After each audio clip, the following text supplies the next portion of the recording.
Siz internet faqatgina 4% qismini bilasiz va undan foydalanasiz. Qolgan 96% esa bu dark web deb ataladi. Bugungi videomizda qisqacha shu dark web haqida gaplashamiz. Ko'pchilik dark webdan faqat jinoyatchilar foydalanadi deb o'ylashadi. Aslida unaqa emas.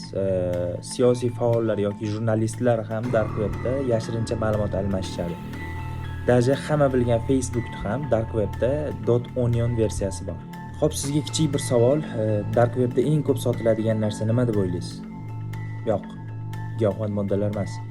Aksincha, eng ko'p sotiladigan narsa bu shaxsiy ma'lumotlar, ya'ni kredit kartalari, Instagram parollari, даже Netflix parollari ham sotiladi.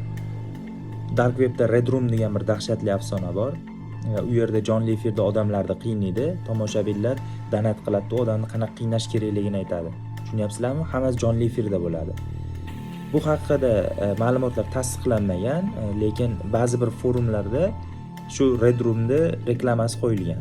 Bu men bergan ma'lumotlardan keyin qiziqib dark webga kirib ko'rmoqchi bo'lsangiz, sizdagi oddiy Chrome brauzer yoki Google orqali dark webga kira olmaysiz. Dark webga kirishingiz uchun sizga maxsus Tor brauzer kerak bo'ladi.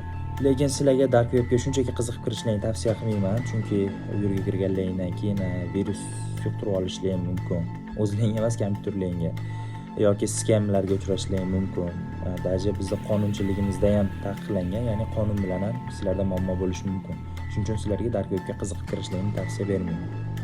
Agar mavzu sizlarga qiziqarli bo'lgan bo'lsa, videoga like bosinglar. Agar shu videomiz 1000 ta like yig'sa, short emas, ya'ni uzunroq video qilamiz YouTube'da. Batafsil dark web haqida bo'ladi videomiz. Charchamanglar.